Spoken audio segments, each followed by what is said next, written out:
The Full Melt Show is intended for a mature audience. It contains adult themes, adult content, and sometimes adult language. Listener discretion is advised. It's the Full Melt Show. Revised marijuana ordinances are set to go into effect in Butte County today, but thousands of petitions against those new rules, petition signatures rather, forced the county to put them on hold. KRCR News Channel 7's Stephanie Barnes spoke with the group behind those petitions and the county. She has more on what this means for cultivation. Nearly 14,000 signed petitions brought to Butte County Wednesday from the Inland Cannabis Farmers Association, indefinitely suspending county supervisor-approved amendments to the medical marijuana cultivation restrictions, better known as Measure A. We'd like to talk before we fight.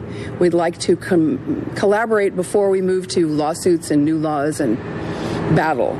And so we took the first step, which is to say, let's talk about that. Under the new rules, the county would no longer issue citations. Instead, they'd begin fining immediately. They would give violators 72 hours to address the violations, and if they weren't in compliance after that time, fines would increase and they'd be taken to court. In addition, it would also label marijuana cultivation in the county as a non-agricultural operation. They have not really amended anything about the growing portion, the farming portion.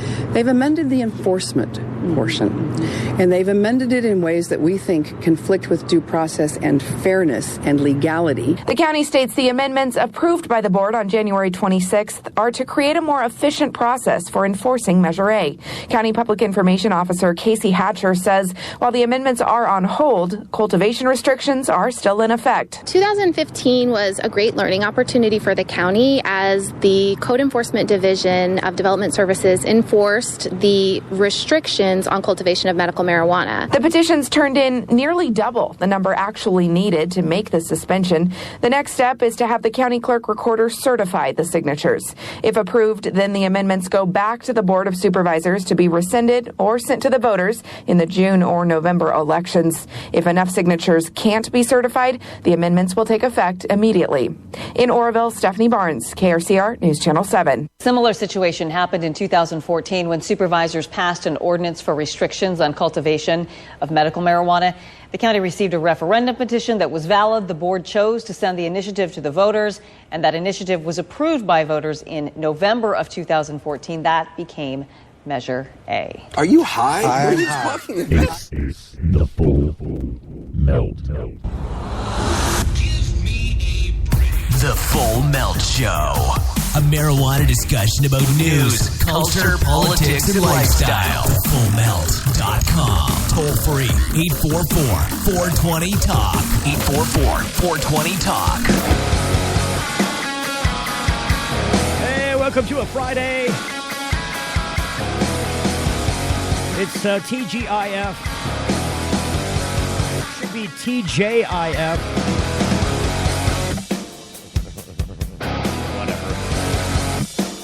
All right, I got to put some issues to bed here. It's bugging the hell out of me. So on today's program, we're going to talk about the way people are modifying existing law for medical marijuana and for retail cannabis, because I've always been saying on this program, when the deed is done, it isn't done. Just like in the United States of America, we have to put our soldiers in uniform and place them in harm's way to protect your freedom, because freedom needs protecting. It needs defending. And if you intend to have the freedom to use cannabis as a medicine in this country and in many others, or if you just want to use cannabis as a choice as an adult, you're going to have to defend it, because there are always people going to come knocking on your door to take that right away. So we'll talk about that, including some stuff going on here in Michigan, both in Detroit and at the state level. There are Coleman Young. He's Coleman Young II, the ex-mayor's, a long time ago mayor's son. Coleman is a senator in the state of Michigan, and he's placed some legislation up for bids. The next item up for bids. And we'll talk about that, because there's people that want to say, oh, hey, the legislature's going to do it. Oh, I just got words to tell you. And then there's a bunch of conspiracy theory going on. So we'll kind of sort through all of that. If you'd like to join us on the program today, if you got something to say, a positive, negative, if you've got something to chime in about on what we're talking about, or even, I guess, if we're not talking about anything in particular that you've got to want to chime. If you got something you want to bring to the table, feel free. It's a toll-free number, 844-420-8255. Hello, you're on the air. Hello, are you there? Oh, there's nobody there. They're gone. All right, I guess they're going to be gone. So let's just dive. It's 844-420-TALK in case you screwed that up. All right, here I'm going to play you another piece. This is from Fox 2 in Detroit. And this has to do... We have the time to do it? I think we should have the time to do it. This is a Detroit senator proposes legislation of marijuana, according to the Fox 2 in Detroit. The Bed and Bread program feeds and... Oh, here we go with the... we got the Salvation Army commercial with the Radiothon coming up here. They got to have their local commercials in. It means nothing to everybody else. It's just a local thing. Here we go. A Michigan lawmaker creating quite a buzz, introducing a bill that would legalize recreational marijuana. The bill would tax marijuana, generating revenue that would help pay for things like education and roads. Fox News' Josh Landon breaks down the rest of the plan and how likely it is to be signed into law. The touchy topic on legalizing non-medical marijuana in the state of Michigan has taken a step further. Democratic Senator Coleman A. Young introduced a bill last week that, if passed, would regulate and tax recreational pot, generating revenue for education and other purposes. Also, Senator Young says African-American men are twice as likely to get arrested for possession of pot in Wayne County, 3 times more likely in Michigan, and 4 times more likely in the U.S. I think this is the first step in stopping that. Senator Young says the bill would help local police tackle crime more effectively. I think that we can spend less time locking up people for possession of a plant that you can't overdose from and spend more time going after murders, more time going after rapists, more time going after people who are terrorizing the community through gun violence and other such means. As you know, the city of Detroit ran into problems with medical marijuana shops opening almost everywhere you turned in local neighborhoods, to the point that an ordinance had to be passed to keep them away from schools and churches. How do you prevent marijuana shops turning into every liquor store on the corner? Well, I think that's through proper regulation. Again, I mean, everybody and their brother's uncle shouldn't be able to start up a marijuana joint. That's not what I'm saying. But I think through proper regulation, I think through proper oversight, just like they have in Colorado right now, like they have in Washington and in Oregon, this is something that we can do. You have mixed reaction among some Detroiters. They should have been did it. Look at the revenue you're losing. What they doing in Colorado? They killing the money. You know, liquor is a problem. Drugs is a problem, whether it's legal or not. You know, I mean, we just don't need any more substances. I mean, we got enough. Now, we also put in a call to Detroit police to see what Chief James Craig thinks about the bill, but the spokesperson says he wants to see how things progress in Lansing first before he makes any comments. In Detroit, Josh Landon, Fox 2 News. Oh, how silly we are, aren't we? You know how silly we are. I'm going to put that on. Hold that whole thing for a minute. We got our caller back, I think. Let's see if they're there. Are you there, caller? Hello? Can you hear us? Oh, see? Look, don't bother calling the show if you can't stay on hold for a minute, for crying out loud. You're screwing up the program. All right. Where was I? Let me...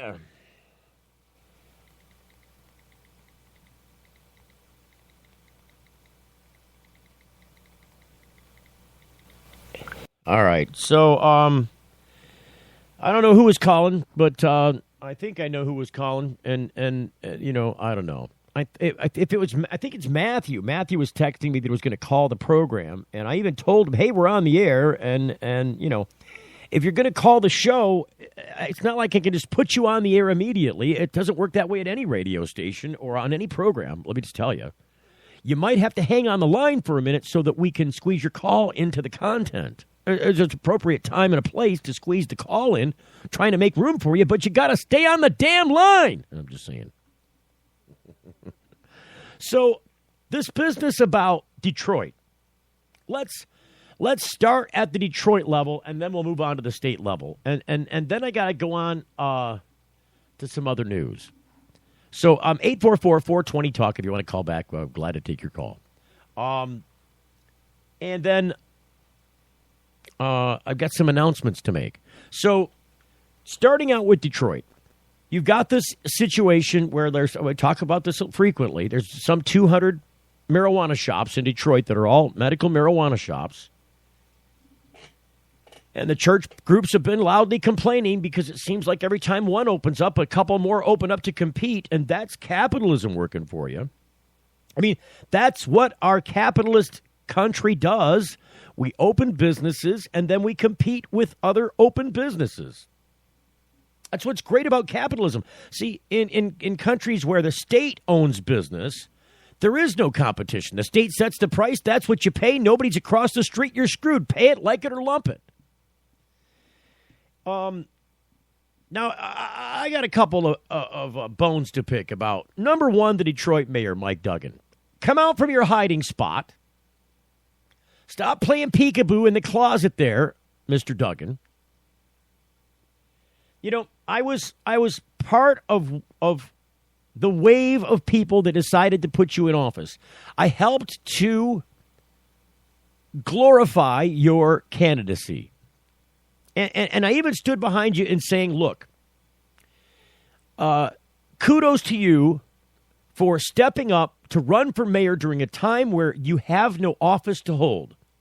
Because even though the people elected the mayor, Mike Duggan of Detroit, as mayor, he ran during a time where there was an emergency financial manager that had taken over from the state of the city's affairs. And in that takeover, completely neutered city council and the mayor from all duties and responsibilities. And so the mayor, when he took over as mayor, had absolutely zero control. All he could do was work with the emergency financial manager, and try and work his way in. Try and he was holding the office of mayor. He just was powerless to do anything. He could talk about what he wanted to do. He could talk to the EFM and try and get him to do certain things. But other than that, that was it. It would just make suggestions. Now, in the city of Detroit, they passed some ordinances. And Councilman James Tate started this process at the request of a lot of churchgoers and people like that guy in the Fox 2 piece is like, oh, we got enough substances, don't we? Already got alcohol. We'll pick this apart and add into the question the state. Is there a conspiracy going on with Coleman Young from Detroit? You're getting the full melt. When you need legal help, you don't want to guess at who's standing next to you in court. And when it comes to a medical marijuana defense, it's even smarter to partner with a lawyer before you need one.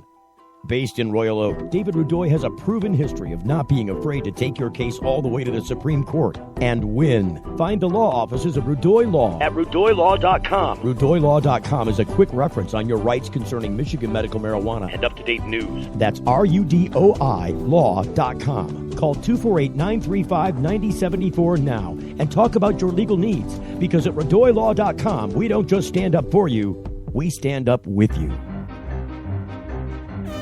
RootMetrics, in the nation's largest independent study, tested wireless performance across the country. Verizon won big with 153 state wins. AT&T got 38, Sprint got 2, and T-Mobile got 0. Verizon also won first in the U.S. for data, call, speed, and reliability. AT&T got text.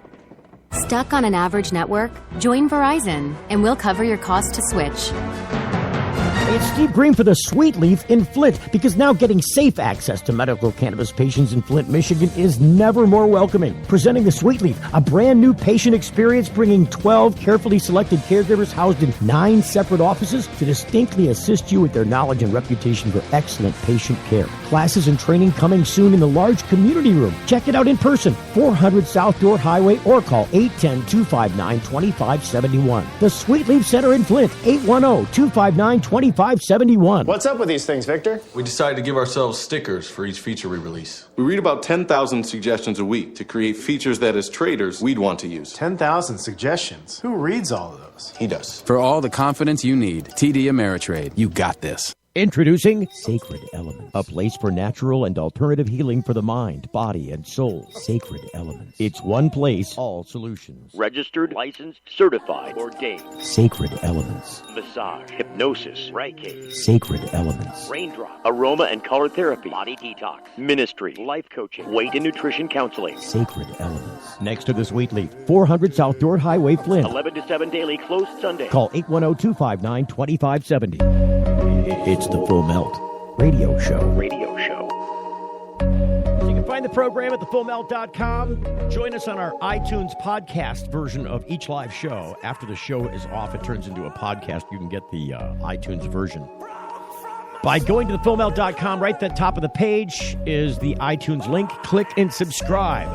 Facebook and Twitter links there as well. Please like and follow us there as well. So I was telling you about Detroit. And the idea that, I guess the new legislation there, the new ordinances put in place, there's two of them that comprise what would be licensing and zoning for medical marijuana dispensaries.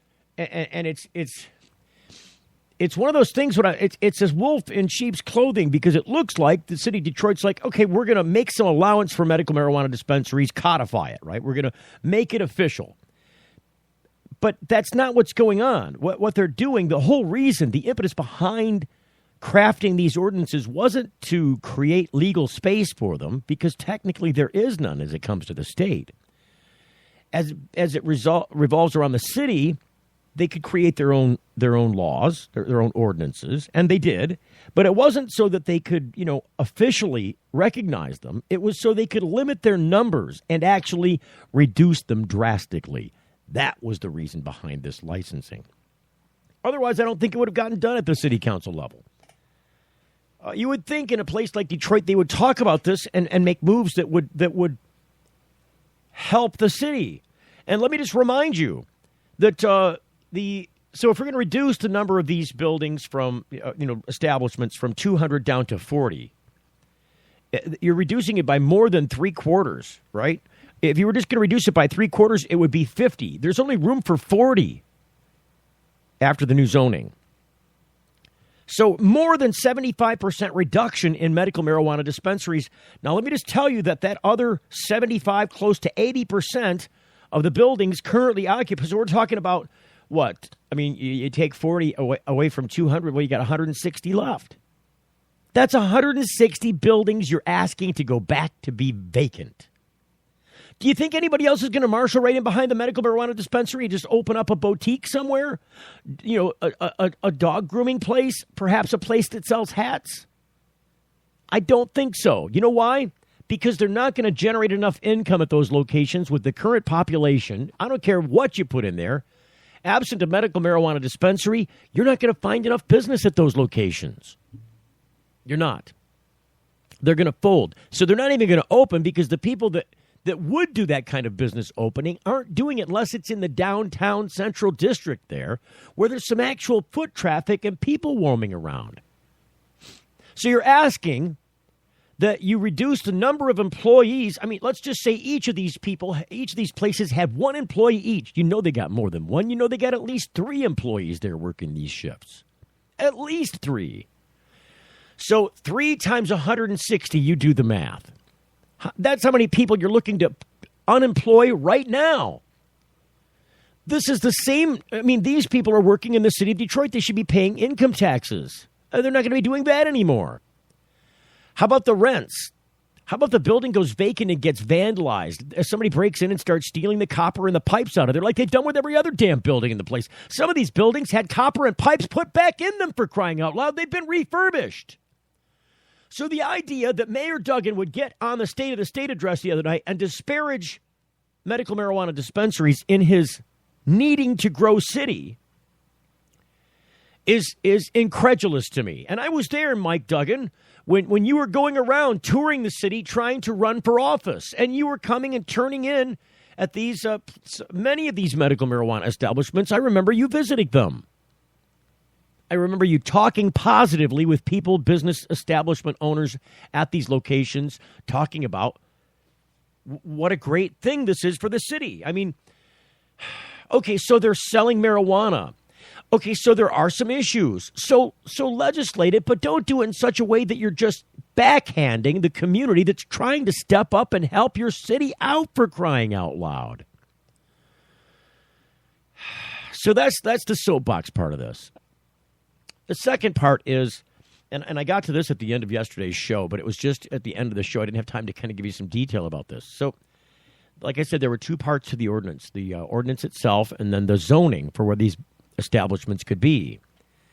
And so there's going to be likely, there's only a few signatures left to gather. There is a political action group who has set up that is intending to, through a petition drive.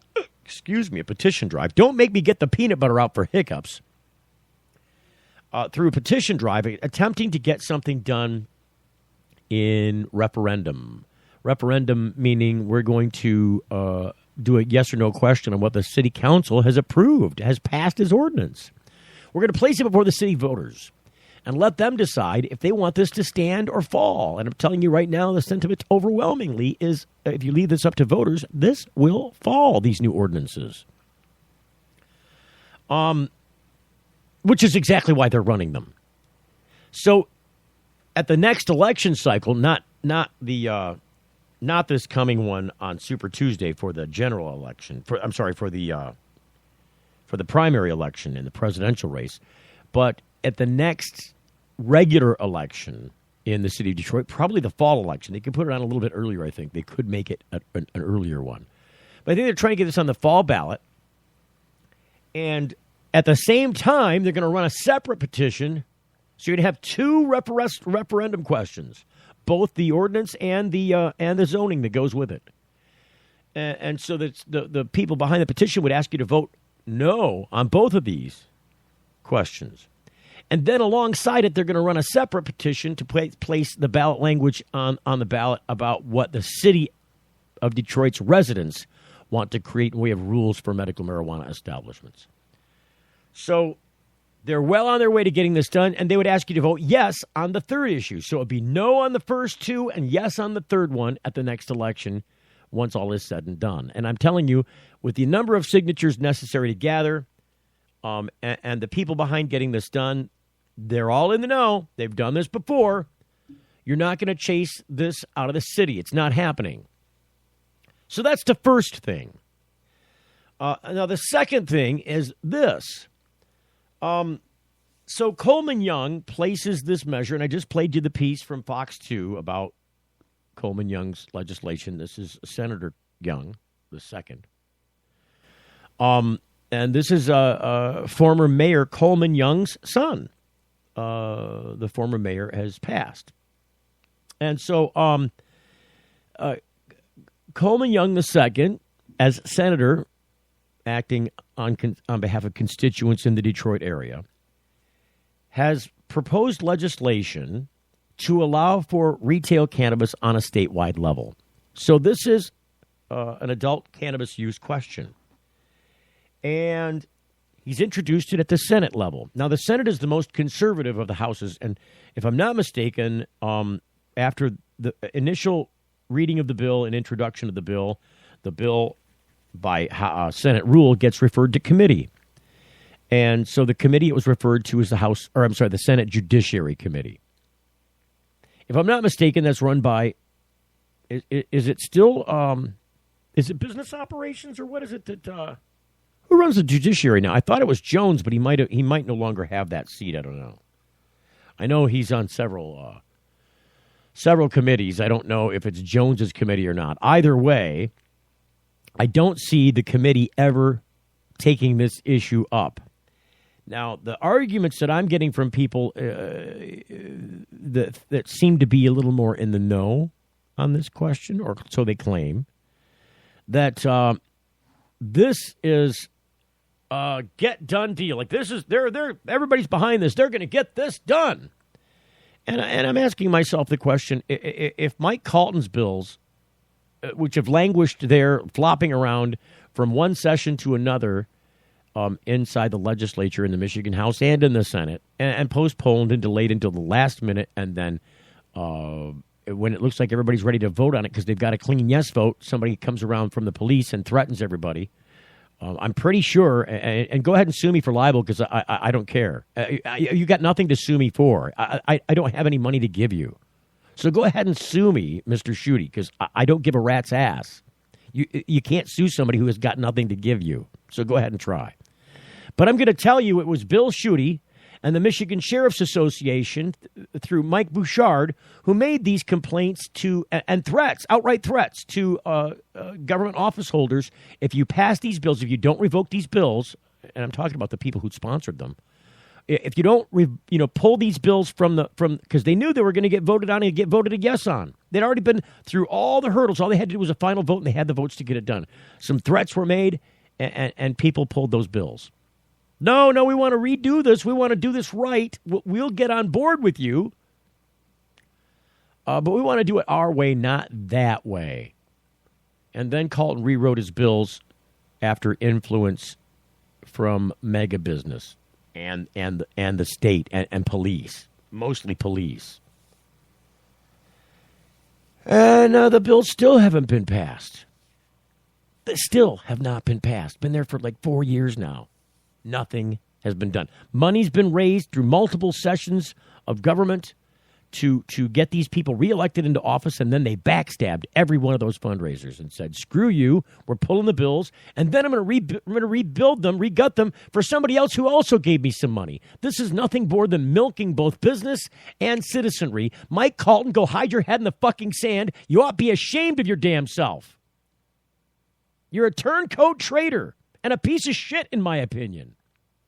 There you go, Mike Colton. Eat those words. Swallow them. I'm sorry, but I have major disdain for our public elected representatives in this state. I mean, look what our governor's done. He's just made a shambles of our entire state. Oh, big business. Oh, he's a bean counter. He knows how to put everything in financial. Yeah, he knows how to screw everything up over numbers. That's what he did. Screwed the pooch. Major recall,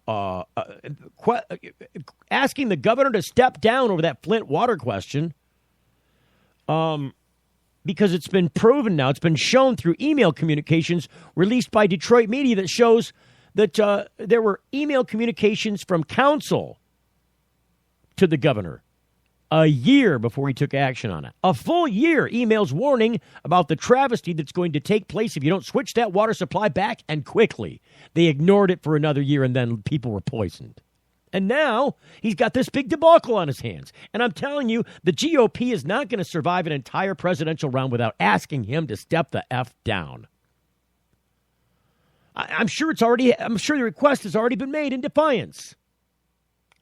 Governor Snyder is going to have some issues on his hands in the next coming year with regards to his legitimacy in being in office after having pulled such an asinine stunt. On top of all the other asinine stunts he's pulled and brushed under the rug successfully. It's a lot easier to pick up the rug and look at the crap under there once you've done something like poison everybody in the city of Flint, you asshole. So, all right. So now I got to say that what my friends are saying is that no, we're going to get this bill done. There's a lot of okay. In the first place, Coleman Young is a Democrat, right? The legislature is run by Republicans. I have not seen a single piece of Democratic legislation, not one item,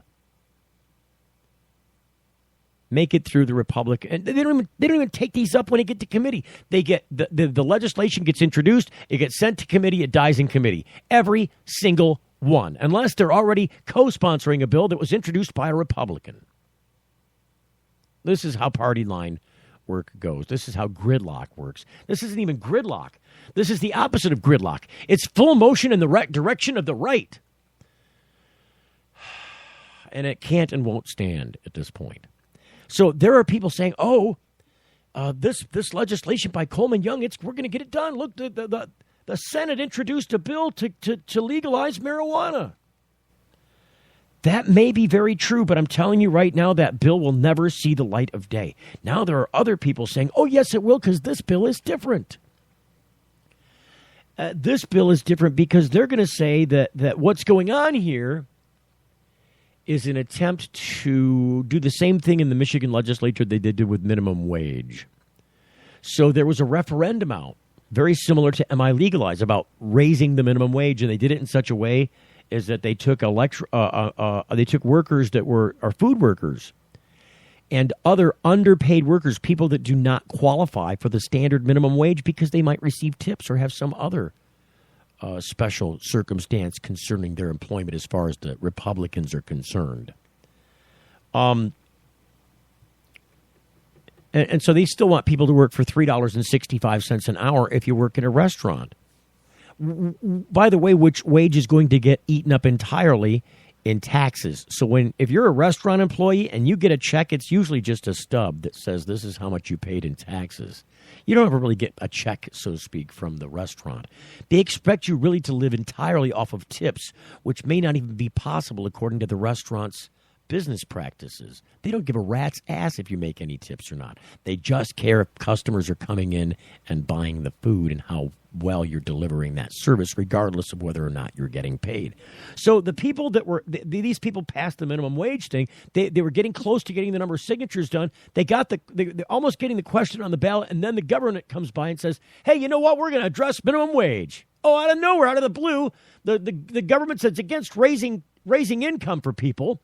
We're going to take it up and raise the minimum wage because it's the right thing to do. But they did it in such a ways that they really didn't raise the minimum wage. They kicked it down. They kicked the can down the road. Okay, we'll give you 10 cents here and a quarter there. And if you really want to get anywhere close to what the petition drive wanted to get, you're not going to get that until say 2020 or so, after we're long out of office, and we can blame the increase in wages on you, the new office holders, whoever they are. That's the game they want to play. So there are people that are saying that Coleman Young's proposition, and I think they're all dead wrong because it would come from a Republican, not a Democrat, if this was true. This is an attempt to minimum wage everybody. To say, look, they're going to, and that's what they did. They quashed that petition drive on minimum wage because they passed their own much weaker, much cheesier, much full of holes, crappy-ish version of a minimum wage law.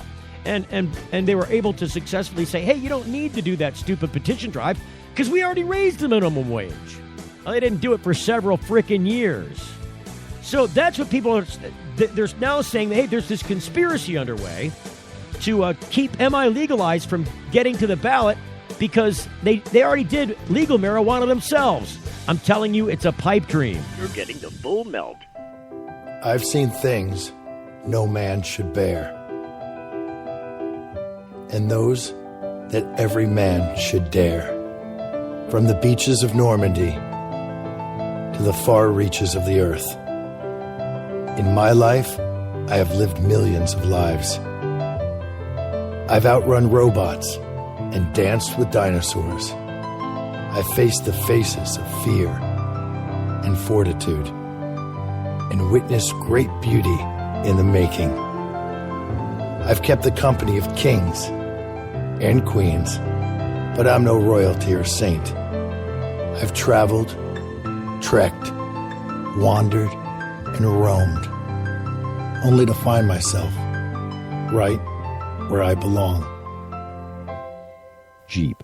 See your authorized Jeep retailer for details on how you can become a Jeep owner.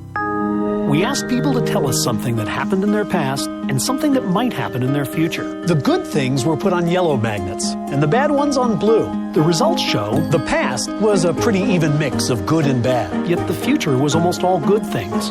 Now that you've seen the results of this experiment, what does it mean to you? We all want to think about positive stuff. Realistically, there will be downtimes. It's great to think optimistically, but let's plan for whatever the future might bring.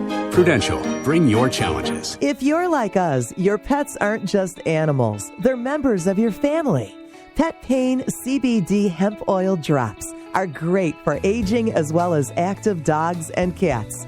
Some people are apprehensive about hemp treatments for pets. They ask us, what are you smoking? Absolutely nothing, and neither will your pet. Like other hemp-based products for humans, the allure is all of the benefits of cannabis without any of the high. The CBD oil has shown to rejuvenate the bones, joints, brain, stomach, eyes, and heart.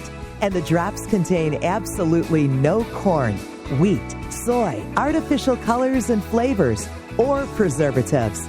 Pick some up today. Visit PetPain.com or ask for Pet Pain at your local pet store.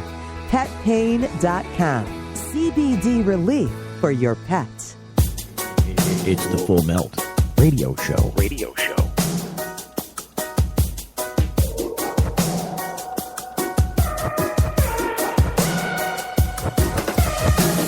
I just want to stay. All right, so back to the news. Back to the news on cannabis. Every day we get some news on cannabis, and it seems to really never quit. It really does. There's a whole alert section I get from Google now about cannabis news. And I'm just going to say it again. I keep saying this too, but even a few years ago, like 2-3 years ago, there was certainly not enough cannabis-related news to do a daily program about. Just not enough there. Nowadays, there's more than enough. I get the top 10 marijuana-related stories. It used to be all marijuana stories in the news were about people getting busted for pot. Now it's changed. Maybe 1 or 2 in 10 on an average daily basis. Talk specifically about somebody, breaking the law. Just in a standard format. Nothing medical or recreational about it. They're just breaking pot law. I wanted to bring up this thing again a little bit about Ohio. Because, and really there's nothing that's advanced. There's nothing further known because I don't see any ballot language. Nothing's been revealed, but Cleveland.com, this guy Mike Polk wrote an article that says, "Who says stoners are lazy? Marijuana advocates already are taking another shot at legalizing pot in Ohio. Last year, voters soundly defeated a proposal to make weed legal for both recreational and medical use. Issue 3 never stood a chance. Only 4 states in the union allow recreational marijuana. Were voters from Ohio, America's most ideologically divided swing state, really going to join the crunchy Oregon to legalize fun weed even before California and New York did? How absurd was it to think that we could legally blaze up a recreational joint in Holmes County before lighting up in San Francisco? Issue 3 did not help its own cause. It would have given small groups of investors exclusive control over all in-state marijuana sales and distribution. Not to stereotype, but recreational tokers are not famous for their love of soulless corporate monopolies. In retrospect, we could have presented Ohio's hippies and hipsters with a crueler dilemma than offering legal access to weed, but only if they gave total control to the man." This lethally awkward proposition was promoted by an almost impossibly inept marketing campaign. It was produced by Responsible Ohio, a political action committee so glaringly under the influence that it forgot to put a space in its own name. Responsible Ohio tried to have it both ways. It aired commercials featuring very sick people imploring voters to ease their pain through medical marijuana. The heavy-handed message might have worked had Responsible Ohio not simultaneously introduced Buddy, its fun-loving mascot for recreational use. Buddy was a caped hero with a weed nug for a head. Apparently, he didn't use his own product. I've never met a stoner with a 6-pack of abs. Buddy had 2 functions. Officially, he visited college campuses and preached the joys of smoking to the converted. Unofficially, he confirmed fears among older Ohioans that Responsible Ohio wanted to sell dope to their kids and grandkids. Blessedly, Buddy has been extinguished. This concept was created by an out-of-touch marketing team that did not remotely understand its targeting demographic. It was painful to witness, like watching an earnest teacher struggle to connect with his 8th graders by performing lame rap songs about presidential history, because that's what the kids are into nowadays, right? Blessedly, Buddy has been extinguished. Most likely his costume has been modified so he can endorse a startup organic pickle company. We wish him well. Now, a new marijuana amendment is on track for a November vote, this one promoted by the Marijuana Policy Project. It sounds like a band that opened for Deep Purple in their 1971 summer tour. Its approach, though, is far more realistic than Responsible Ohio's. It would create no monopolies and legalize pot only for medical purposes. Should this spread dejection among grass-loving Ohioans who lack critical medical needs? Fear not, gentle, insufficiently unwell souls. If the criteria for obtaining a prescription in Ohio were even remotely comparable to those in California, you're going to be just fine. I used to work in Los Angeles and still have friends there. You'd be shocked to learn how many of them suffer from unfortunate afflictions for which medical marijuana provides legal relief. Here's a partial list of professed symptoms that will justify acquisition of California marijuana licensing: joint pain, insomnia, anxiety, carpal tunnel, obesity, migraines, color blindness. That's right, color blindness. Here are titles of symptoms that I made up, but that I'm confident would also work: intensive repetitive house music allergy, failure to find the Big Bang Theory amusing syndrome, hacky sack knee, difficulty thoroughly enjoying Arby's French dip sandwiches disorder, a chronic girlfriend's agonizingly detailed stories about her jobs fatigue, reluctance to binge watch all of House of Cards in one sitting condition, mandatory family Christmas party intolerance. So you see, everything's going to be fine. All the pro-marijuana guys have to do is stay focused and get out the vote this November so that we can do the thing I was just discussing because, oh, man, I spaced. Were we just talking about Arby's? Arby's sounds good right now. We're done here, right? See, it's very comical to everybody. It's funny business. See, this guy's a comedian, right? He ought to be up there on Bill Maher's show doing some stand-up like the comedians used to come in on the Johnny Carson show and do. I think that's where Bill Maher started, if I'm not mistaken. Way back in the 70s on Johnny Carson. So, things have changed. They're going to continue to change. And even after they have changed, they'll still be likely to change. And this is why I do this show. It's at least to keep you kind of up to date on what is the change of the day. At some point, there will be some other larger looming issues, some other social thing that's going to replace the marijuana question and finally put this one to bed in a cradle that is at least somewhat predictable. Right now, you can't predict anything. You know, they did medical marijuana in California back 20 years ago now. I mean, the length of a full adult's life. From cradle to grave. If you were born when they passed medical marijuana in Ohio, you're 20 years old now. In other words, the millennials right now are growing up in a day and age where marijuana was always legal in some form in the United States. To me, that's an odd question because it's just like a speck. Like it's the most recent history for me. Even though it's, you know, that question is 20 years old. Hell, I'm 48. So, you know, I was 30 when this question started in 1996.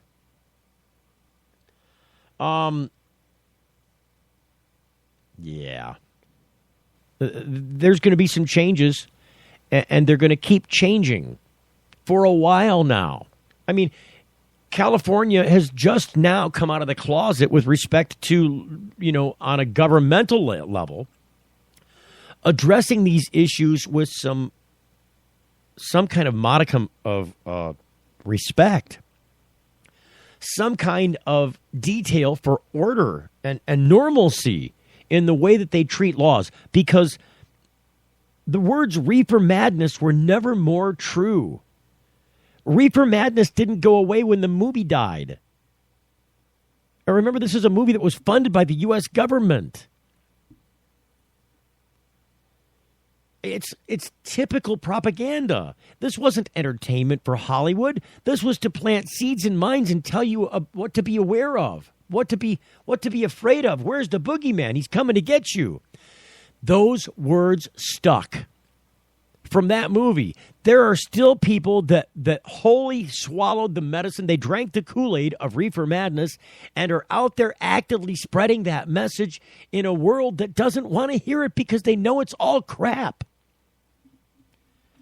There's still the occasional hangout. There's as the older population dies off, the ones that grew up with and lived with the whole prohibition message about the devil's weed. It's going to come and get you. It's going to swallow you whole. It's a slippery slope. You're going to end up addicted to heroin on the corner and die. Don't smoke that joint. Just say no. All ridiculous on its face.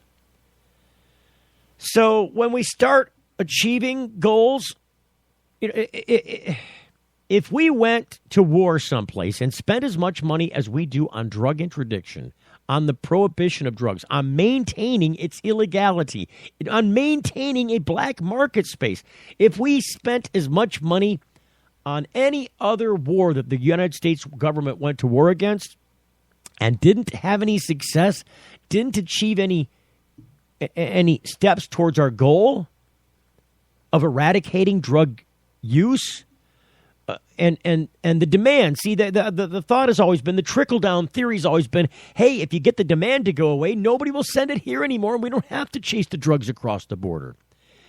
It's wholly fallacial. It's a fallacy. It's not true. It's a fairy tale. None of that makes any sense because in practical terms, you're not going to decrease demand for drugs in this country.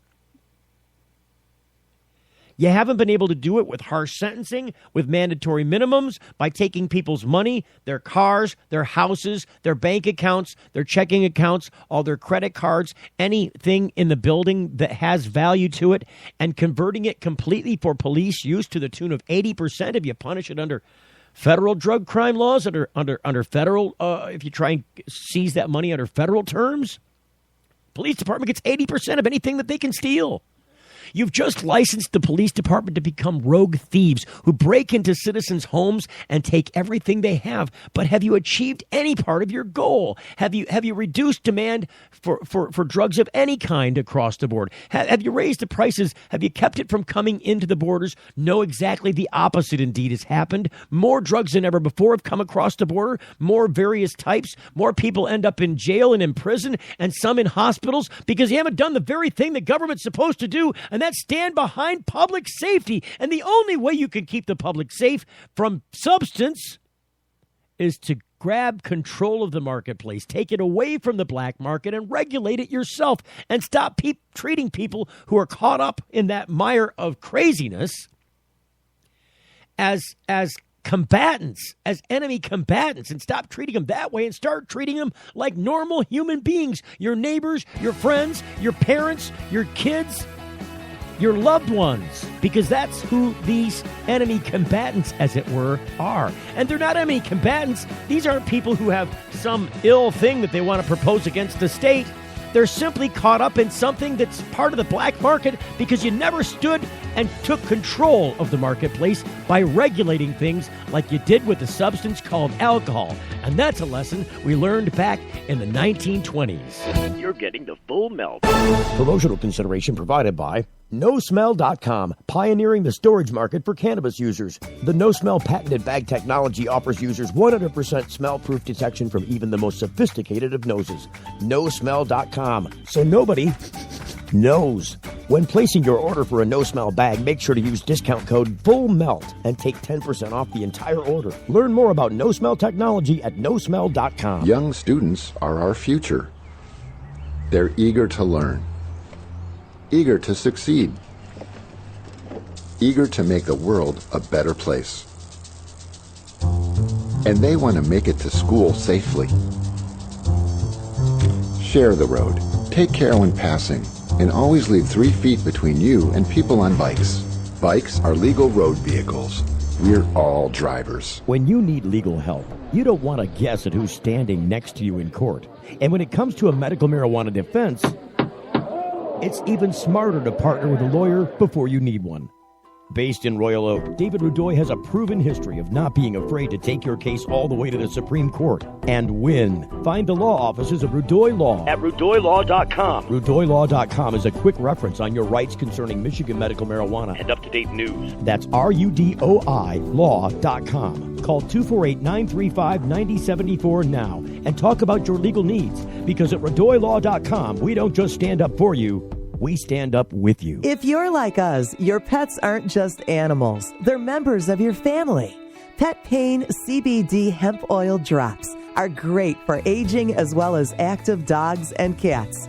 Some people are apprehensive about hemp treatments for pets. They ask us, what are you smoking? Absolutely nothing, and neither will your pet. Like other hemp-based products for humans, the allure is all of the benefits of cannabis without any of the high. The CBD oil has shown to rejuvenate the bones, joints, brain, stomach, eyes, and heart. And the drops contain call has absolutely no corn, wheat, soy, artificial colors and flavors, or preservatives. Pick some up today. Visit PetPain.com or ask for Pet Pain at your local pet store.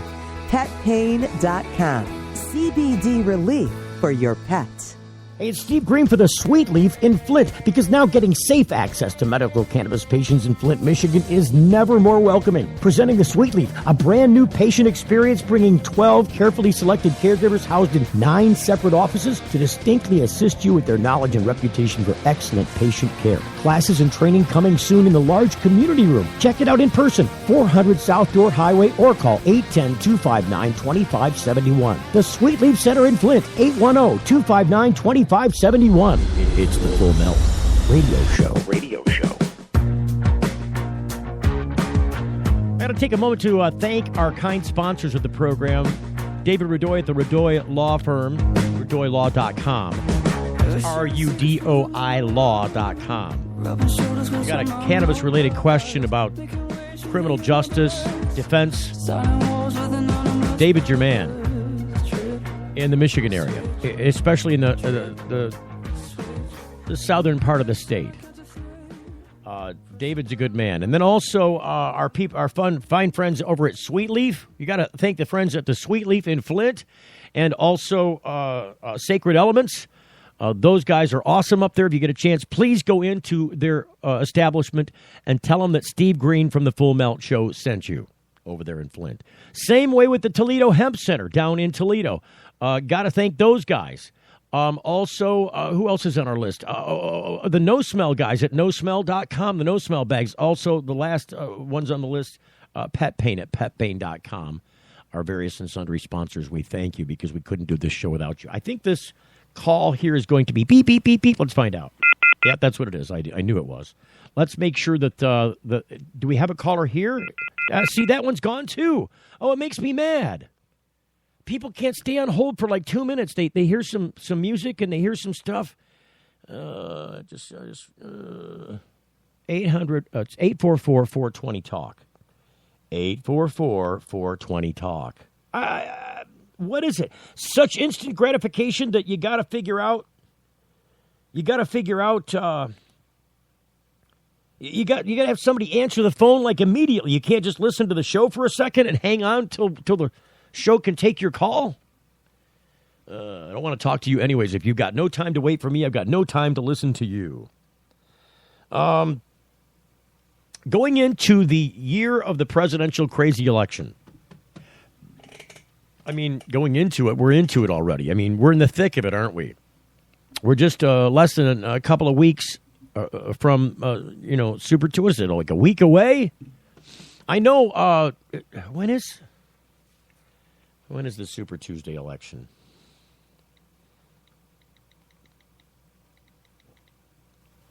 Super Tuesday is da-dum, da-dum, dum, dum, dum. Which one is it?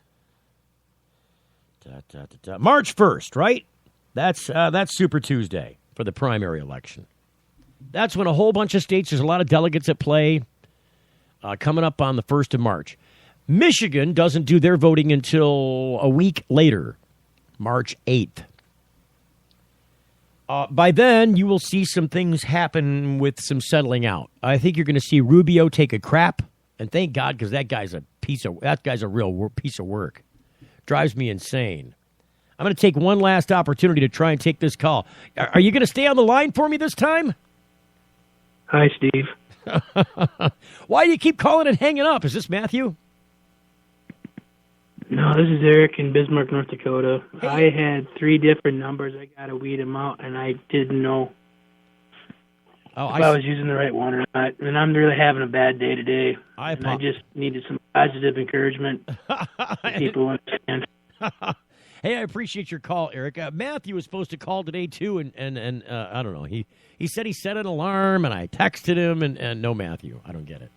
But yeah, if you're gonna call and like you hear some stuff, I mean, didn't you hear like the music, and then I put you on hold, and then you could hear the show? Couldn't you hear none of that? I had just tried calling. I had 3 different when you change the formats or the shows or the months, I just need to weed out the other phone numbers so this doesn't happen again. And that'll be taken care of. What can I do for you, Eric? How can I positively support you today? Just had a really bad day. Well, tell me tell me why the day was bad. What in the day was bad, and how can I assist you with it? Or is it you just need somebody to lean on? Is that it? Pretty much. Right on. It's just I had to come out here because of a raid on my house in 2011. So, and where did you used to live in 2011? Midland, Michigan. And who got you out there? Was it one of the narcotics raid teams? Was it the multi-jurisdictional task force that got you out there? Yeah, it's Bayonet. Bay Area Narcotics Division Enforcement Team. Midland, Bay City, Saginaw. Yeah, Bayonet. Now, those guys... I've spoken to you a couple of times. They're pretty rotten people. They're more than rotten. Those guys are complete jackass, jackbooted thugs. Those guys are robbers with badges. When you see them show up, you might as well see, ISIS pulling up at your front door. Yeah, they came. They used and they had a black SWAT vehicle, and they were all in their tactical armor, and I had a 5-year-old and a 4-year-old, and they didn't care, and blew down the doors, and thank God my children weren't there. But after all that happened, there was just, they didn't take me to jail because I only had 2.5 ounces of pot in my 12 plants I was allowed to grow. And after that, it sounds like you got geese flying north. Yeah, the Canadian geese are going back into the Canadian plains, and there's about 2,000-3,000 of them flying over my head right now. Sorry about that. No, that's okay. Just don't get the umbrella out because you might need it. Yeah, I'm used to getting shit on, Tim. So you moved out to what? You say North Dakota? Yeah, my wife's from Bismarck, North Dakota, and so we knew we'd never feel safe again. And we got a lot of riding on legalization. I do personally. For legalization to happen. Hopefully it's time I legalize in November. Hopefully everything get on that ballot because our life just is it's really hard. The oil boom is over now, Steve, in North Dakota. Done. You know why the oil boom is over? It's drying up. Wait a minute. No, I disagree with it. You know why it's drying up, Eric? It's not because the oil went away. Those reserves are still there. You know why it's drying up right now? You know why people are getting laid off in the oil business? Because oil ain't worth nothing no more. That's right. They pushed the price of it down so low that they can't effectively pull it out of the ground with the methods they're currently using and do it in a cost-effective way where it's not cost prohibitive. So it only made sense to pull those reserves out of the ground in North Dakota when the price of oil was like $60 a barrel. Right now it's half that price. Bare minimums. Right. Right now it's half that price. So it actually costs them to produce the oil instead of making money from it. So they're not doing it anymore. And the result is the lower production. It's doing the opposite of the synergy it got from. So when they started pumping the oil out of the ground, the price of oil was high, and they started pumping so much oil out of the ground that they flooded the market with oil and pushed the price so low that they can't produce it anymore. So the same synergy that ramped them up is now ramping back the other way because it's working in the reverse order. They're laying people off, the production goes down, the price goes back up. So at some point, see, OPEC figured this crap out a long time ago. They look, we can artificially, maintain the price of oil by controlling production and therefore maintaining its price. Diamonds are the same way. Diamonds are not a special thing on the face of the planet. They're everywhere. You can find diamonds they're plentiful. The thing that makes diamonds special is the people that control the marketplace. They hoard them, they buy all the diamonds, and then they release them a little at a time. And this way they keep the price high. So this business with oil there, Eric, is a bad news bear, but I think you're right. I've only got a few seconds left in the program, by the way, and I thank you for calling. I think the year of the presidential politics, the worm's going to turn, Eric. I think if I were to, read the tea leaves, I see some underdogging happening. I see that we're going to have both extremes and both parties up for bids. I think it's going to be Bernie. Believe it or not, I'm still pulling for Bernie. I think it's going to be Bernie against Trump. The two extremes. We'll see who wins out. Eric, thank you for calling. I believe it. I hope you have a better day, and we'll talk to you soon. The Full Melt Show is a production of TFM Media.